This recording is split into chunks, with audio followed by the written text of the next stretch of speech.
Hey guys, I just wanted to reach out to you and let you know that Surewinder is still selling amazing products. Some of you guys have been dragging your feet for whatever reason. If your shoulder hurts, do not waste time. Pull the trigger. I just bought 4 or 5 of them, and we had 2 guys out.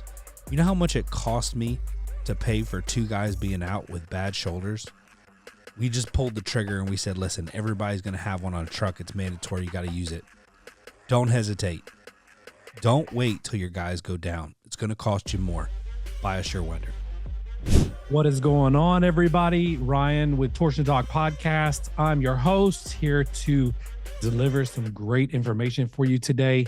And I am all in on AI every single day, playing with AI, building on AI, creating some processes, workflows. I mean, we're doing it all day, every single day. So today's podcast is going to be on AI for home services, clarity, use cases, and smart implementation.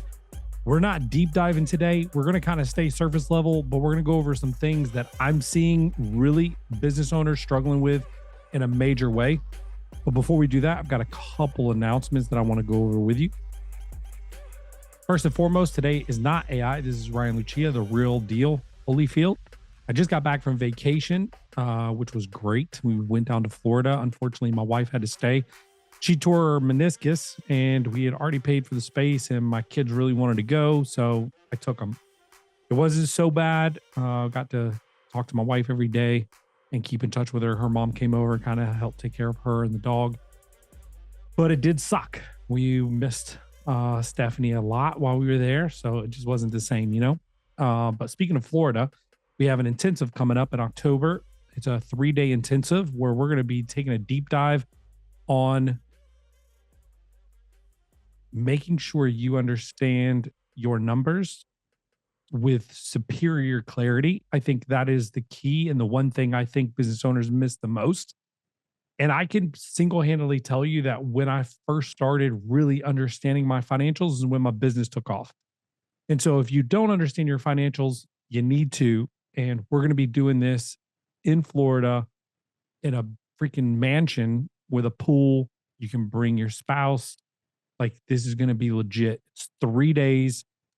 We have a financial expert coming in who is a CFO in the garage door industry. This is like what he does.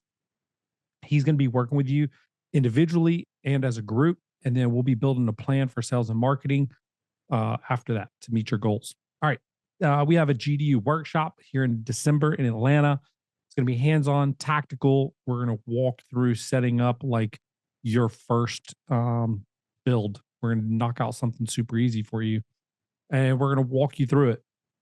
Next, we got shop tours. So we got scheduled some shop tours for 2026.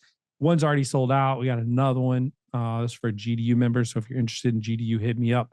Happy to answer any questions and chat with you. Steve Sims passed. I don't know if you guys know Steve Sims, but what an incredible human being. He lost his battle to cancer. And I hate cancer. I think cancer is horrible. It's taken out some amazing human beings. And Steve Sims definitely leaves a legacy. Steve spoke at my event in Las Vegas about a year ago. And I got to spend a lot of time talking to him on the phone and through email and text message. And then when he came in, like, what was really cool about him was he told me, he's like, man, if you pay me to speak, it's not just going to be me speaking. He's like, I'm going to come to make your event better. So help me help you. And he came up with all these great ideas and ways to be able to help. I just thought that was really cool. Such an amazing human being. The world will certainly miss him, but he definitely left a legacy. So rest in peace, Steve. You're loved. I know that Tommy Mello had him speak at his event after he spoke at mine. So he's spoken at multiple garage door industry events. Mark Annuity taking clients at the moment. So we have capacity right now. We've opened up some capacity. We've been implementing some AI functions to streamline things and free up some billable hours. We're now accepting new clients for SEO, website, social, email, and Google Business Profile platform. We have a new product, Google Business Profile, that's freaking amazing if you're interested in that. And then we have a communications suite coming out soon, and we're testing that with Aaron and a couple others, and really excited about what that's doing right now and how easy it's making streamlining communications. We went to Digimarcon. Digimarcon sounds kind of weird, but they do a bunch of conferences all over the world. We went to the one in Atlanta. Me and my team at Markenuity had an amazing time. One of the biggest takeaways that I could say was we sat down with a friend of mine, and he ran a bunch of different tests on each employee, including me and our company, and basically asked AI doing deep research to research us, and gave a really nice prompt. And after he was done with that, like, they found all this stuff. And he's like, how come all this stuff's not on your website? This is great information. And, like, there's so many use cases for AI that, like, every day I find out about stuff like this. In the back of my head, I'm like, why didn't I think about this? It's so simple, but yet, like, so many people aren't doing it. And so we were able to create, like, unique selling propositions and all kinds of stuff with this, and we're going to use it. It's going to be great. We're about to ramp up our marketing for Markenuity and really start pushing and driving our lead generation. So super excited about that. And a lot of that's going to come from the information we learned at Gmarcon. Personally, I told you we went on vacation, but this is a busy week for me. We just got back yesterday. It's today's Sunday. I'm recording the podcast July 13th. On the 14th, Asher, my dad, and one of Asher's friends were going to the home run derby. So we'll be gone most of tomorrow, but then we have the all-star events and game tomorrow night, or I'm sorry, Tuesday night, all day Tuesday night. And then I've got a chamber meeting. And then my son is a Dude Perfect freak. Like, he loves Dude Perfect, and they're in town. So we got tickets to that. And so it's going to be a busy, busy, busy week. I just got back from vacation. It's nice to have a couple nights down, but it doesn't look like I'm going to have any of that. But we will be having fun, lots of fun. After this week, though, we ramping up for school. Kind of been going all out this summer, trying to spend time with each other. So I think things might slow down a little bit once school starts. Let's dive in. I don't know. Hopefully, I didn't take too long on the announcements. All right. So, main topic today. What have we learned about AI since we started working with it? First and foremost, it's not reliable as we hoped. It's not as reliable. Um, it still needs much guidance. It needs a lot of it needs people watching it, giving it feedback on things it's doing well versus things it's not doing well, improvements, changes that need to be made. And that takes time. And what I really like about it is the data that you're collecting, and good or bad, to make those improvements. But it's just not as reliable as we had anticipated, or we really want. Let's just say it that way. Customer trust, like, prospects or customers that are inquiring about business, and you're using AI for your phone system, still not yet adopted. When I'm doing my research and I'm asking customers questions about their experience, some of the feedback that I've received are things like, we just want to talk to a human. And I think the reason that you get some of that is multiple. One, they don't feel like the system we have is sophisticated enough. And the reason for that a lot of times is because we've put people in these, like, loops where you just can't get out, and AI is not like that, right? So it's going to take some time to condition people. In the meantime, like, we could be saving $50,000 a year, or we could be losing hundreds of thousands of dollars a year if we're not watching this and taking care of it and doing a good job of, like, cleaning it up and following up with people who hang up or whatever. So a lot's going into that, right? We got to figure that out. When done right, though, AI saves the company time, scales operations, and protects margins. So I'm going to go over, like, the three main use cases that we're seeing today that are effective. And Aaron Overhead Doors is in the process, or either we've implemented these, we are rolling them out, or we are developing it. Um, Phones, already rolled that out. We're working with it. We've got all kinds of conditions and logic built in. It can forward calls to someone that's online during business hours who's not on the phone. We've got some pretty cool tech with that. Um, Account management. Now, a lot of our stuff is long periods of time. Everything we sell for the most part is going to be custom install, a custom order. And so, this can span a month to 3 or 4 months to get all the equipment in. And so we're building out this account manager that's going to keep people updated and have some logic in it. It can literally text at any given moment, anytime, 24/7, and get updates on the status of their project. And there's some human interaction involved there, but not a ton. And so, any warranty stuff or after the sale stuff, like we've got all this kind of like built in, which is going to be really cool to roll this out. So we're working on the development of this, um, kind of outline everything and working through any gaps that might come up for this. Hey guys, I found something that changed my business and I want to share it with you. We've created packages that have included some of the best products in our industry to offer our service customers. The heart of that package is Stealth Hardware Kit. Stealth Hardware is the quietest hinges on the market. I challenge you to buy at least one of these, test it for yourself. Put it on your truck and design a quiet performance package for your customers willing to pay for a better, smoother running door.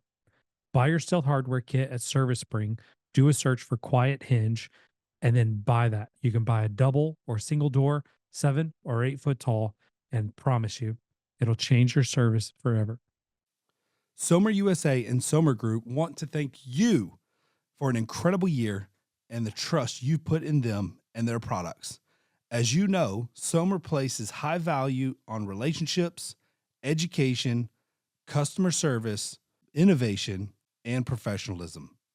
And they are grateful to you for your part in the fostering and dissemination of these values. If there is any way Somer can support you in your journey, whether through their products, the values they hold to, or the knowledge Somer has gained through interaction with door dealers across the world, please reach out to the team at your convenience. They are here to serve you. Again, thank you from the entire Somer team. Check them out at somerusa.com. Tell them Ryan sent you. But you're talking about cutting down a massive amount of inbound phone calls and text messages and things like that, which this will be able to handle text message. And so we've got all this information that we're sending on a regular basis. When someone, let's say someone closes, it triggers an email sent from AI that is very specific to that person and then introduces itself and asks how it prefers to be communicated with, like the human, the customer. So if they say text message, that's great. We have an opt in and they opt into automatic updates via text message. And then this bot can communicate with, it's not technically a bot, AI bot, AI agent can communicate with them just like it was a real human. And in some cases, people may not even know it's not a human, other than the fact that it'll answer the text messages at 3 o'clock in the morning if they ask for an update. So, long story short, that's where we're at with that. And then sales follow up is in design, and we are going to roll out a sales follow up product that's going to be able to follow up on quotes and send surveys and all kinds of stuff. This is going to be next level, and I think it's going to have a huge impact on the time that we have to do proactive sales instead of constantly working on the reactive side. Those are the three main use cases that I'm seeing in home services for AI and AI agents. And moving on to the next thing is getting started without getting overwhelmed. This is the conversation I'm having almost every single day with people. They're reaching out to me. They're like, "Hey, bro, I want to get in on AI. I just don't know where to start." Like, and this is everybody, and they're feeling so overwhelmed because they don't know how to explain it. They don't know what they want. They don't know what to ask for. They don't know what to expect. And so I think it's moving at such a fast pace that the key here for a lot of agencies like mine and some of the others out there in the market who are building AI and automation is to slow down. And I know that sounds horrible because you probably want like majority market share and you want to bring on all these clients. But in true honesty, I'll be real with you. Um, Unless you just have like a massive staff building out automations and I think that you have to just kind of like pump the brakes and go slow and steady and bring on good clients that want nice projects that you can fulfill as an agency. So for me, I feel like if I were to advise you on anything, number one, don't panic. Don't feel overwhelmed. Just make a list of everything that you feel like could be automated. Just pick one thing. Maybe it's the simplest, smallest thing, the thing that's going to be probably the least expensive, and then get some quotes for it. Right? Just say, hey, can you give me an idea of what this might cost? And this is custom work. I mean, this is like um, more difficult than building a custom website because you're connecting a bunch of platforms. You got AI, you've got automation, you got APIs. And if you don't know what some of that stuff is, APIs just connect two different platforms together. And then you have automation that just goes off of triggers. And then you have AI, which also goes off of triggers, but can actually make a difference. So it can take action even further and beyond. It can interact.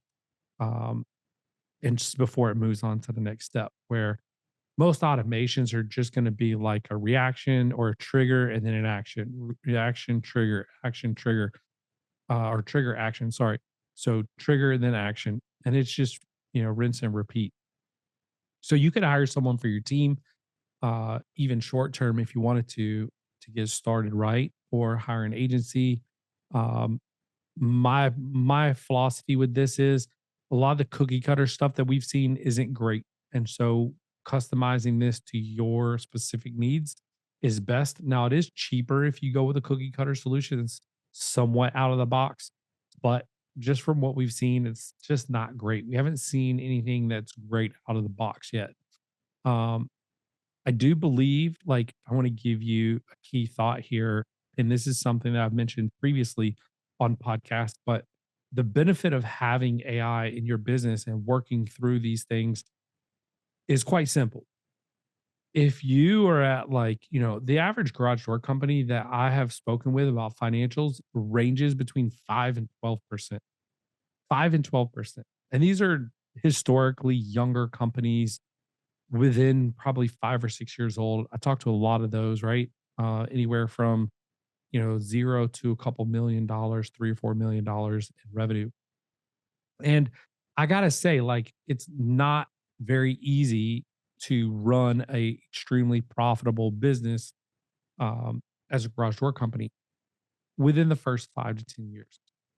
After that, I think it gets easier because you start to get that repeat business, which doesn't necessarily cost you anything on the front end as long as you're reaching out to them. Since we've been doing email marketing and really putting a focus on our customer base, that has grown to be our number one revenue line. And it's not even close. It's exploded. And I would say that if you're not emailing your database and communicating with them the right way, you're missing the boat because for us to go from 60% of our revenue was SEO to now like majority of like our biggest revenue right now is repeat referral business. And but we put a lot of effort into that. Now that's not all we do. We do a lot of other things as well, but particularly radio advertising right now, we're kind of all in. My point is that you can double or triple your net profits, not by like firing a bunch of people, but not having to hire more people when you grow. And the thing that I learned about garage door industry that's not like, I mean, it's kind of like this for most businesses, but coming from software, I mean, we had built a technology. So majority of the investment was over with, right? You pay for these developers and they build this core product and then you got to get it off the ground. And that's very expensive and high risk. And then once you get it developed, it's about like developing it further, but you have your core product and then you got to support it. So you got to hire people to be support and then you got to hire salespeople to sell it. But it's pretty straightforward. I mean, the product itself doesn't cost a massive amount of money. You got server fees and things like that. And so when I came into garage doors, I had this philosophy. We were going to ramp up really fast. In our first year, we did 700,000 in our first year. And I was shooting to double that the second year and had to pull back because we had cash flow issues. I was selling faster than we could install, and then we were having staff problems, and it was rough. It was very rough. And so we were in total build mode. But if I would have created these automations with AI when I started my business, I wouldn't have probably had to slow down, and I could have made significantly more money to pay myself. Starting a home service company right now from scratch with AI and automation, if you could invest in it up front, would be massive because you essentially can take a very labor and material um, heavy expense type business, which is home services, and you can drop one of those and you still got the material, but your labor goes down, your overhead goes down. So that's the advantage here. Now, let's talk one last thing before I jump off because I don't want to drag this out for you guys. But you have to understand this VO3 technology that came out from Google. VO3 is producing high quality short form video, and short form video is where it's at. So you can create these amazing social media ads that have funny, like, I don't know if you've seen some of these funny videos that are going online right now, video memes, all kinds of stuff, but you can make these in like, I don't know, half hour or an hour if you're making multiple cuts. I just think it's really cool. So what I would tell you is that video is so huge because AI can search video, people engage with video a lot. Uh, Feelings are pulled by video more than any other type of content. And so I would suggest either if you're not shooting your own content, using something like VO to produce this content, but make it nice. Like I've seen some trash that some businesses have put out and it's horrible. There was one where there was like this really professional guy who was trying to act like he was some like multi millionaire mogul who did real estate investment and then didn't know the difference between like how to pronunciate a specific word that could go one or two ways. And so that's how you know it's like, you know, it's fake. And you don't want to do that, right? Like that's an ad that those guys are running that's not going to convert very well just because of that one thing. So have some standards for these videos. Make them product and service like related. Make sure you have a brand intro. And you can use like overseas editors, like video editors, all kinds of stuff to help you out with this. But a bad video is going to hurt you worse than no video. So I would tell you that if you're going to put out trash, don't do it. Uh, so just because you can doesn't mean you should. So tips to avoid the fails: use a pro script. Get help writing one if you need it, and you can use AI to help you with that. And also make sure that you get the right prompts in there to get what you need. You got to be very specific. Got a buddy, it's got a Facebook group, and I'm not going to spend time looking it up, but um, Jonathan Mass. You can look him up. He's got a Facebook group, one of the largest, but it's AI prompts. And I'm going to tell you right now, like when you're building these tools, the prompts make or break the solution. And so the prompting is so freaking serious, like so important. Um, Stay on brand. Your voice, your values, keep it on brand. Keep it short, keep it punchy and visually clean, and always give feedback before posting. Always give feedback. So ask your friends and family, take a look at it and be honest with you. Don't just like ask people that like your girlfriend who's infatuated with you, who's never going to tell you anything bad. Like go to a mentor or like, GDU, we bounce things off of each other in group. But those are all things like find a group or find a person that you can chat with. You can go to my entrepreneur door group, my garage door entrepreneur group, and post in there and we'll give you feedback. So anyway, long story short, thank you so much for following along Torsion Talk podcast.